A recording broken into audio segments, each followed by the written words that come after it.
Para mitra anu mulia kumadaramang, alhamdulillah Mang Jaya hibar pangduati para wargi, tiasa mancen tugas neraskeun hanca dongeng nu katunda. Dupi dongeng ieu para mitra judulna nyaeta Ingkar karangan Koswara. Atuh sakali deui Mang Jaya ngahaturkeun nuhun mugi-mugi dongeng-dongeng ti Mang Jaya official tiasa katampi kalayan kawingahan.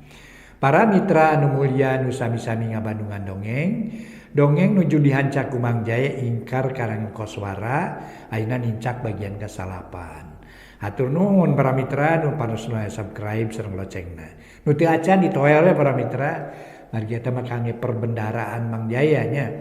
Alhamdulillah dugi kadanget ieu ningal 140.000 subscribe. Hatur nuhun para mitra, hatur nuhun sakali deui. Oge mangga atuh kanu teu acan mah ditoel we para mitra, langkung seueur langkung sae. Langkung seueur langkung sae mangga. Ka wargi-wargi Mang Jaya di mana we linggihna ai dongeng teu salaminahan sanon teh naon teh hebat ras-rasan. Margi benten pengarang para mitra benten naon teh cariosna gitu tah. Gitu tapi nya kitu aya oge pengarang anu biasa-biasa ngasilkeun naskah anu sae, aya para mitra nu dongeng anu sae. Kitu di andawisna para wargi mangga atuh. Ayeuna dongeng judul Ingkar karangan Koswara nincak bagian ke-8 wilujeng ngadangukeun.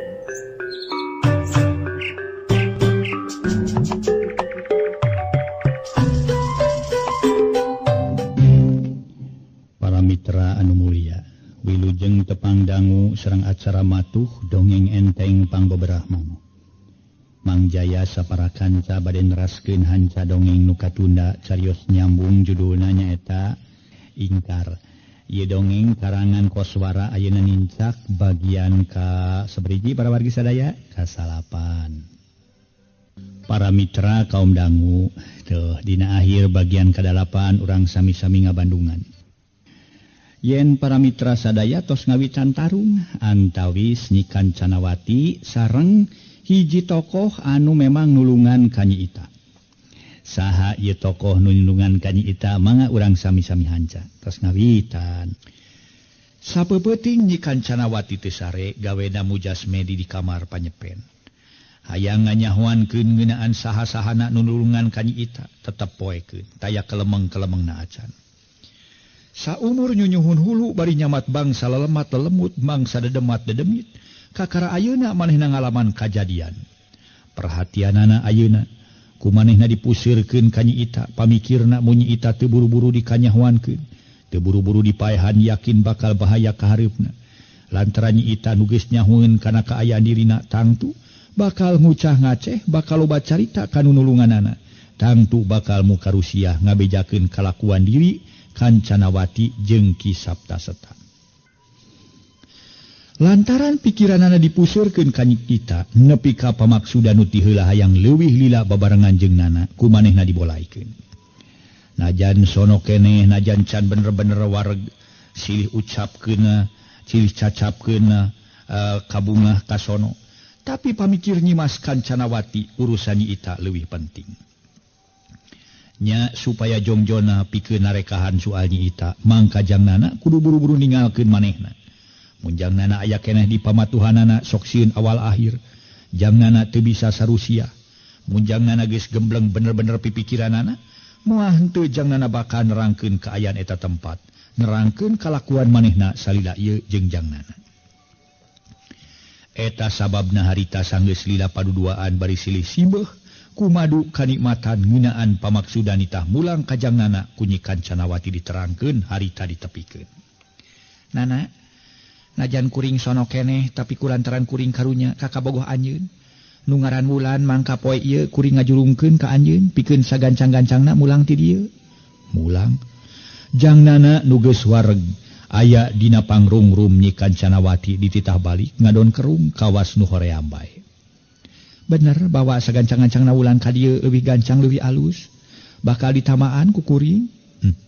Padahal mah keuna atulah teu diubaran geunah antep we barina oge. Anjeun masok aya-aya wae nana. Najan kumaha kabogoh anjeun kudu dibawa ka dieu. urang ubaran ku kuring kewajiban kuring pikeun nyageurkeunana itung-itung panebus we atawa pamulang tarimati kuring ka diri anjeun nu geus mere kasugemaan ka diri kuring ngan kade anjeun kasasaha oge kaasup ka kolot anjeun ulah baca carita maksud jeung nganaon teh kajadian-kajadian anu aya nu kungsi tumiba di ieu tempat duki maksudna kumaha anjeun ulah ngabejakeun perkara urang kungsi silih cacapkeun kasugemaan ka harti oh ka harti atuh syukur jeung geura kaluar tinggalkeun diri kuring sorangan anjeun ulah datang deui ka dieu satungtung anjeun teu bisa mawa bulannya beral geura ini kuring bakal ka dieu deui bakal mawa ulan mangga wilujeng kantun den beral geura ini kawas dua rumaja keur kasmaran nu keur silih pika cinta bae samemeh paturai jangnana jeung Nen Kancanawati make jeung silih begabrug padahal mun muda umur mah jauh melamelu pan antara Nen Kancanawati jeung Nana ngan akibat ngabogan ilmu sasar Nen Kancanawati najan geus nini-nini kaayaan lalir mojang bae nu umur 20 tahunan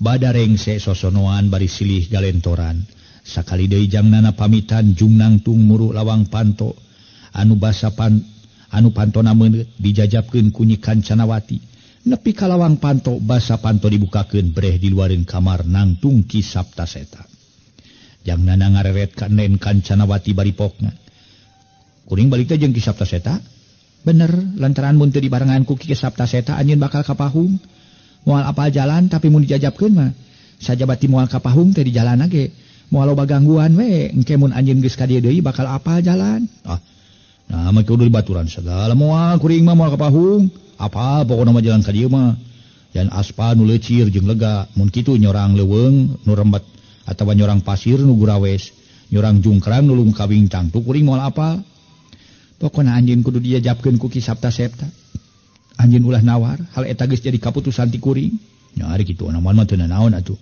kuring bakal nurut ka anjeun komo ieu pan anjeun teh geus mere kasugemaan ka kuring tapi soal kasugemaan soal urang mineng walayar di samudra kabagjaan ulah rek diucah Aceh nya ulah dibeja-beja ka nulian nu nyaho hal ieu iwati antar kuring jeung anjeun katilu Ki Saptaseta ret Nyimas Kancanawati ngareret ka Ki Saptaseta bari pok nyarita tanesnaker Saptaseta beral geura miang unjuk sumangga Nen isibab deui sia tumut kana kesaniskan dan piwarang disaliraneun jajabkeunana nepi ka tungtung leuweung pines unjuk sumangga ret Ki Saptaseta jeung jang Nana harita teh para mitra silih reret atuh Ki Saptaseta nyarita urang miang jang Nana ayo samemeh jang Nana jeung Ki Saptaseta ini tidinya Nen Kancanawati mah geus asup deui ka jero kamarna pelug panto kamar ditutupkeun ti jero geus kitu mah beral we jang Nana jeung Ki Saptaseta kaluar tina wawangunan eta gedong nu pinuh ku hal-hal anu matak pinuh ku kaahengan jeung pikeun jang Nana sakaligusnya di eta tempat saumur ngumara di alam dunya kakara hartina mah para mitra ngalaman hiji kajadian anu matak nyugemakeun ka dirina hese dicaritakeun ku omongan di jero gedong pohara ti iseunana tapi basare kaluar pisan ti jero eta gedong bray pantos salah sahiji kamar muka torojo teh ti jerona aya nu kaluar mojang geulis bari awakna begang rang kebong najan begang rang kebong tapi tetela kagelisana mah teu leungit harita teh para mitra keuritan beungeut ngadaun seureuh ngajadikeun jang Nana secara otomatis inget ka bulan memang kaayaan eta mojang kabeneran bet siga bulan lantaran aya nyampeurkeun reg leumpang Ki Saptaseta jeung jang Nana ngarandeg malik kanu rek nyampeurkeun teu disangka-sangka samemehna ari bru teh eta mojang geulis nyuuh kana dampa suku jang Nana puguh we jang Nana pohara heraneunana pohara teu ngartina kana eta kaayaan leuwih teu ngarti leuwih heran deui sabab eta mojang teh ceurik ngagukuk bangun anu kanyanyerian Kang Ahmad kamana wae atuh akang teh kana ye kaniaya teh Kang Ahmad bet nyanyeri ka diri abdi sanggeus akang wareg cebeuh ngagulang gaper abdi akang bet kabur cuejeun Kang Ahmad teu betah aya di dieu buru-buru abdi geura bawa Kang kajeun ku Kang Ahmad dipaehan batan abdi dikaniaya dipiceun di neraka jung eta mojang ditangtungkeun ku jang Nana demi Ki Saptaseta teu ngayakeun reaksi naon-naon ari panon mah bolotot terus mureleng molototan eta mojang najan kitu para wargi dina hatena mah Ki Saptaseta ngagerentos kieu Kanceuh deuh isi sarieu deuh. Nya kitu mun teu kuat mental mah ana dinya nyeri ku salaki teh teu tanggung jawab sok ngakibatkeun lain-lain atuh. Wah. Sok sieun sinana kapangaruhan we ke aing mah lah. Keun share kelajuan heula ku aing. Kitu ceuk Ki Saptaseta dina hatena bari manehna sabenerna mah sayaga ngajaga sagala kamungkinan. Jangnana najan nya manehna keur aya dina pangaruh Nen Kancanawati. Barang ningali eta mojang nu keur ceurik mah parmai kanyerian. Bari ebreh deh keuretan beungeut siga wulan saeutik demi saeutik. Kasadaranana muncul ngan henteu we ari sagemblengna sadar mah. Najan kitu heran lain nu meuesan ku ayeuna eta mojang nu kakara kaluar ti salah sahiji kamar nu aya di jero eta gedong bet nyampeurkeun ka dirina. Bari ngaguk-guk ceurik kanyerian. Leuwih heran deui keur jangnana lantaran eta mojang bet nyebut Ahmad. Lain nyebutnana salila-lila jangnana neuteub seukeut nitenan gemetna keur ka eta mojang bieu. Ari nyi mojang nu ku jangnana can kanyahoan saha-sahana ngaranna sacara teu disangka-sangka bruk ngagabrug ka jangnana. Sirah nu leuwih pantosna mah para mitra. Sirahna atawa leuwih pantosna mah beungeutna nyuuh kana dada jangnana. Nepi ka dada jangnana dibaseuhan ku cimata nu terus juuh. Kang Ahmad, ulah ninggalkeun abdi, Kang. Abdi sieun keung di neraka teh Kang. Kunaon akang meuni culjeunnya ka abdi teh? Kang nah hilap deui kana kasugemaan ti abdi nu ku abdi dipasrahkeun ka akang nalika urang paduduaan di Maribaya Kang. Duh Kang Ahmad, ajak ingkah ti dieu teu betah aya di dieu Kang, buru-buru abdi ajak Kang. Nyai, ari nyai, saha nyai teh? Cek jangnana tumanya. Bari kahayang mah nyingkahan nyi mojang nu dina dadana daek teu daek manehna ngarasa era. Ku ayeuna padeuteub seukeut ti Ki Saptaseta. Sareng ulah kikieu nyai isin yo. Saha teh nyai teh? Nyi mojang teu daek ngajauhan atawa ngarengangkeun warugana. Tina awak jangnana malah nu tetela mah anggur beuki rapat manehanana. Nyedak-nyedak ka jangnana. Ulah api-api hilap Kang. Ulah api-api teu apal. Teung teuingeun geuning akang mah nya nganiaya nyangsara ka diri abdi. Mun dibeakeun ku sorangan Kang Ahmad, ulah nyeri deui ka abdinya. Janji Kangnya ulah nyeri ka abdi. Akang malin Ahmad nyai ngaran akang mah Nana. Tuh nya. Lalaki mah di mana-mana ge sok kitu, sok loba bohong, loba linyok. Sidik abdi mah apal pan akang teh Kang Ahmad kapoh abdi. Kunaon akang kapungkur bet ngarebut abdi ti salaki abdi. Padahal apanan kakara ge abdi kawin 2 bulan yang nu jadi salaki teh. Ku akang dibibita ku harta bana ngarah abdi lesot. Ngarah abdi kagoda deui ku akang. Tapi dina mangsan akang tos wareg mah abdi teh dirupa mah barang rongsokan we anggur disepak, dipiceun bari tay hargaan deui. Nyaan Kang abdi teh nyeri teh Kang. Tapi ayeuna mah akang janjinya umat tong nyeri ka diri abdinya. Para wargi anu mulia, pikeun jangnana ngarasa heran oge ngahareupan eta masalah. Anu memang para mitra manehna mah can nyaho yen Nyi Sari teh sigana mah kanceuh panyakitna. Ngaso heula para wargi ngaso.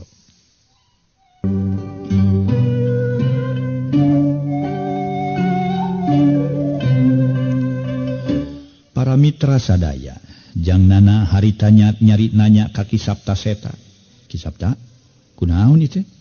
Tapi samemeh Ki Sapta ngomong kaburu kapiheulaan manten ku Nyi Mojang.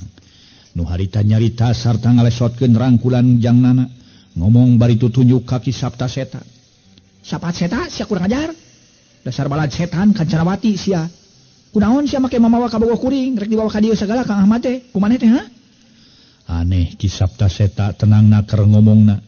Harita nyaritana leuleuy para mitra beda ti sifat tabeat sapopoe.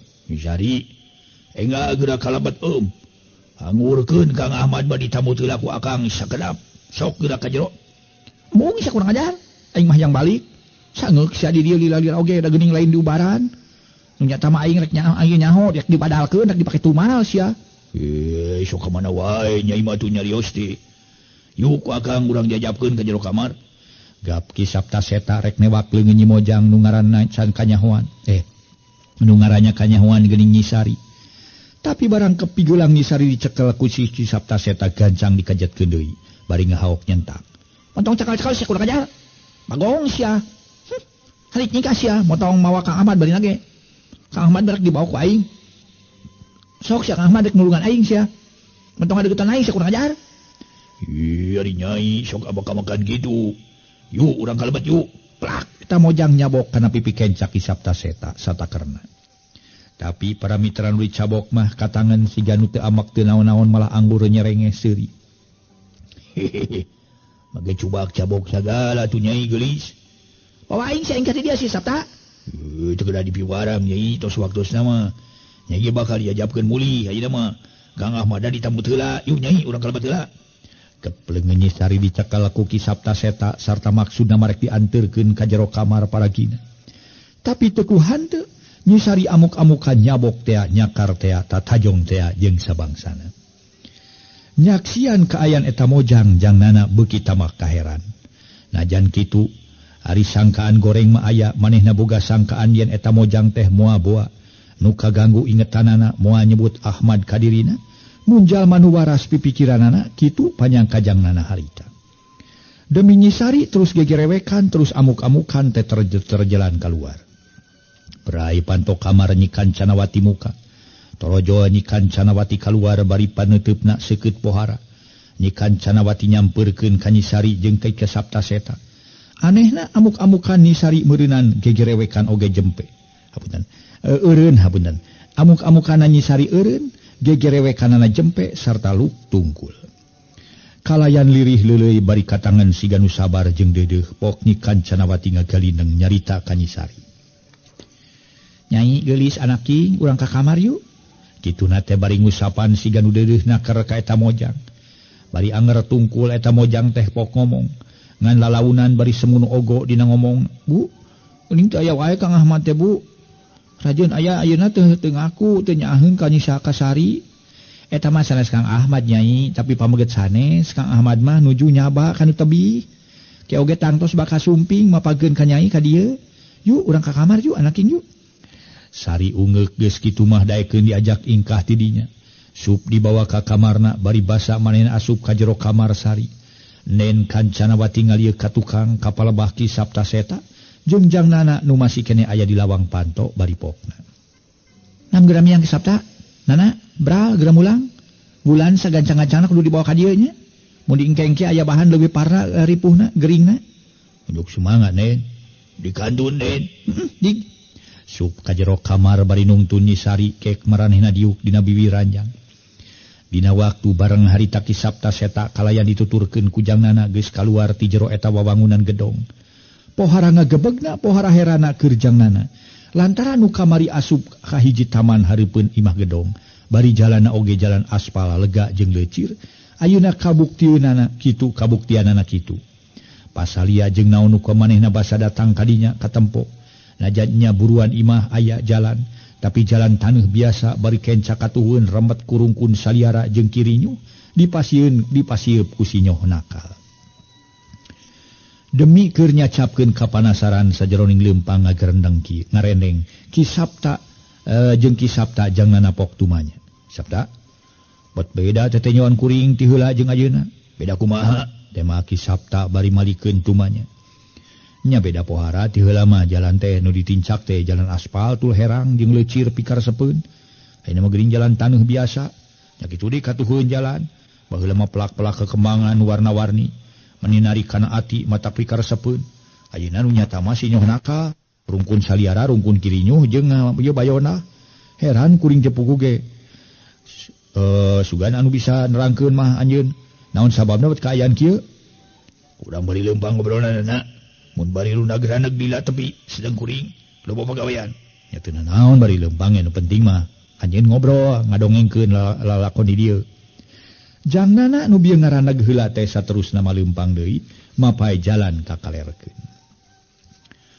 Manuk-manuk patemalan Sang Surya harita teh para mitra geus mimitinya angan eta patempatan. Punten. Eta patempatan. Nganya kitu ku ayana tatangkalan anu jarangkung utamana mah tangkal-tangkal pineus nu ngajajar. Cahaya panon poe teu laluasa pikeun nyaangan eta tempat. Malah pantas para mitra di sawareh tempat mah kaayan teh puguh dina kaayan hieum poek we kaayanana ngaso heula ngaso.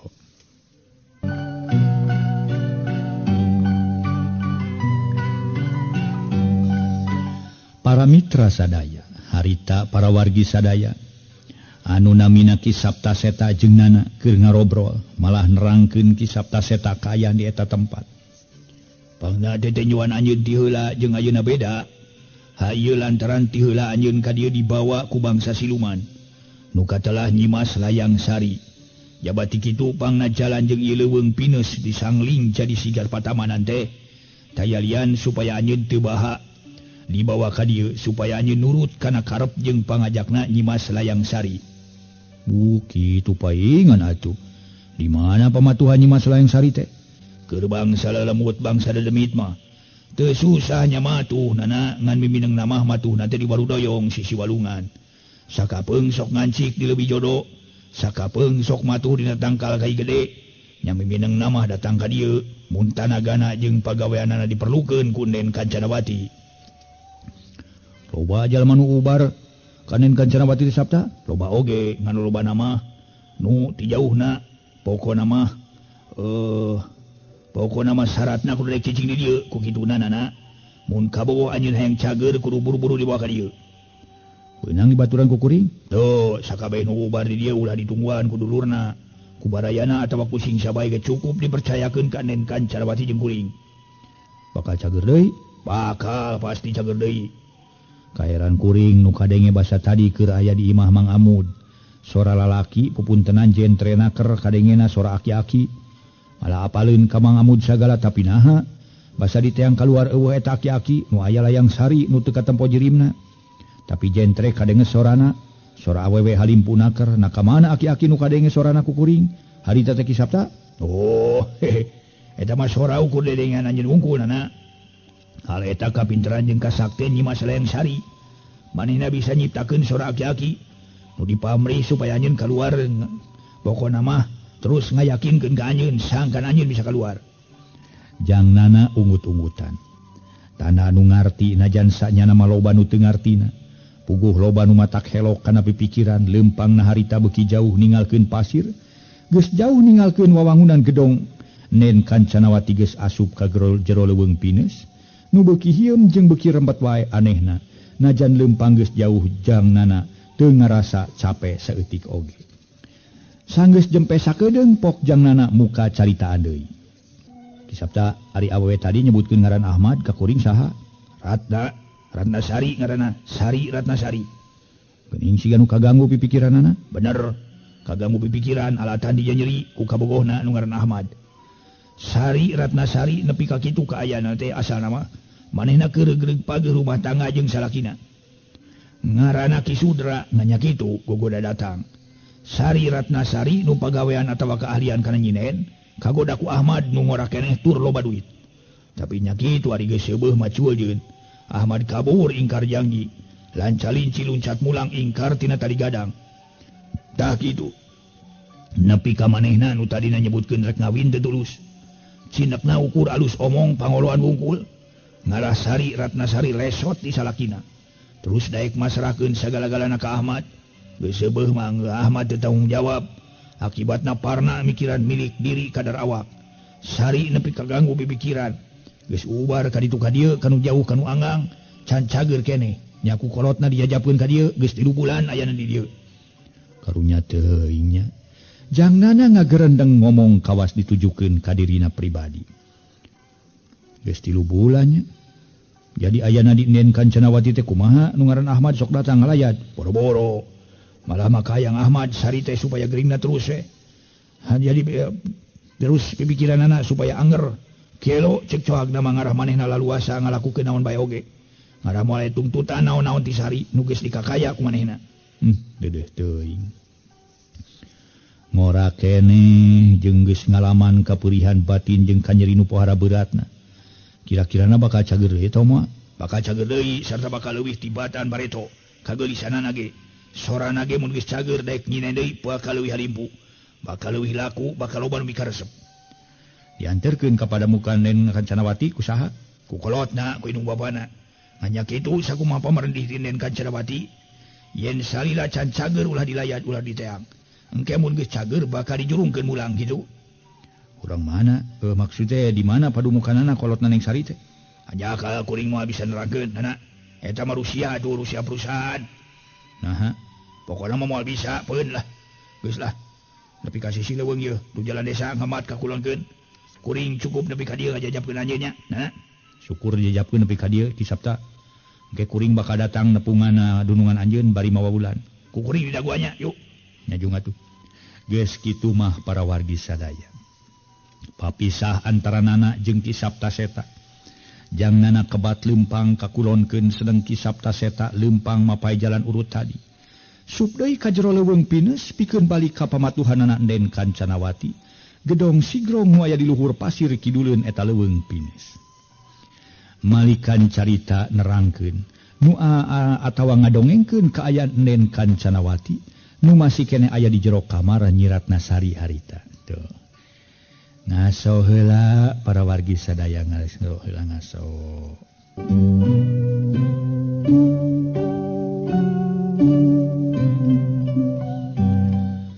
para mitra kaum dangu harita nyisari nginghak ceurik para wargi bangun ukanya nyerian ku Enden Kancanawati tuluy diupah apeh di beberapa sarta dina nyaritana Enden Kancanawati harita kawas ka anakna bae lemah lembut leuy keudeut dibarengan ku kadeudeuh nu taya hinggana sari geulis anak ibu geus ulah dipake sedih kingkin teuing ulah dipake nalangsa hate nyai salila aya ibu teu kudu loba pikiran ibu nu bakal melaan hidup ibu nu bakal ngapi ngajaring ka diri hidup sari mah sedih ibu sedih sareng nyeri hate we tema sari bari nginghak sakapeung sisi mekeun pangaruh sungkawa samaga hate sedih jeung nyeri hate sedih kunaon nyeri hate kusaha ceuk Enden Kancanawati bari ngusapan buuk nyisari nu panjang ngagebay semat bujurna sedih ku milik diri nyeri hate ku Kang Ahmad keur senang apanan hirup abdi keur suka bunga aya dina kabagjaan apaan kayan abdi rumah tangga jeung Kang Mamat nya Kang Rahmat nyinen keur kasohor sora pangalusna gaya panghadena na tubat digoda ku si eta Kang Ahmad sugan teh nyarek ngawin ari pek teh penipu pembohong si Ahmad ingkar janji Bu Ahmad teh dipodaran sia ku aing geura nyisari ngagorowok tari ngedalkeun ka keheulna ka aya kalayan nu nyaksian omonganna kitu teh kayan lir anu walagri we nyisari teh para mitra geus ulah dipake sedih nyeri jeung nyeri hate anak king biasana lalaki mah kitu ceuk sok seungeunaheun teu kaop urang elehan turutan mah ibu lain lalaki nu ngajajah ka ibu tapi ibu nu ngajajah ka lalaki malahan mah bisa hayang nu kumaha ge kanu ngora keneh kanu bujangan keneh ge bisa tak engkenya sari kudu bisa kawas ibunya tong momonteng ngaharepkeun anu geus mungeun dina daekeun oge bakal diolo-olo ketenya bakal olo-olo nyai lalaki mah loba keneh rek nu kumaha nu penting mah nyai cager nada teu kuna naon sari mah ai sangkian ibu sari teh gelo kitu teu gelo sari mah apa nu tadi teh Kang Ahmad kunaon ninggalkeun sari Kang Ahmad saha nu nyebutkeun kitu geulis ibu mah teu nyebutkeun nyai teh gelo cager nyai teh cager sagala galuman buktina pan tadi ge nyai salah sangka jeung salah panenyo dan tadi mah nu ngaranna teh Nana lain Ahmad barina oge nyai nu ngaran Ahmad mah moal daekeun ngalanto ka dieu manehna mun aya ngalanto ka dieu mah wah ku ibu bakal disiksa bakal dikaniaya teu mustahil ku ibu dipaehan bongan geus nganyeri ka anak ibu Bu sidi Kang Ahmad bangke Nana sagala ibu panginten salah tinggal ibu da abdi mah apa nu tadi teh Kang Ahmad benten kiceupna benten pangambungna benten rambutna wah sidi Kang Ahmad irah bari tempat panggil tukang wah terus kantunkeun abdi mah hoyong bobo hoyong dimenangkeun pikiran mah geura keluar Bu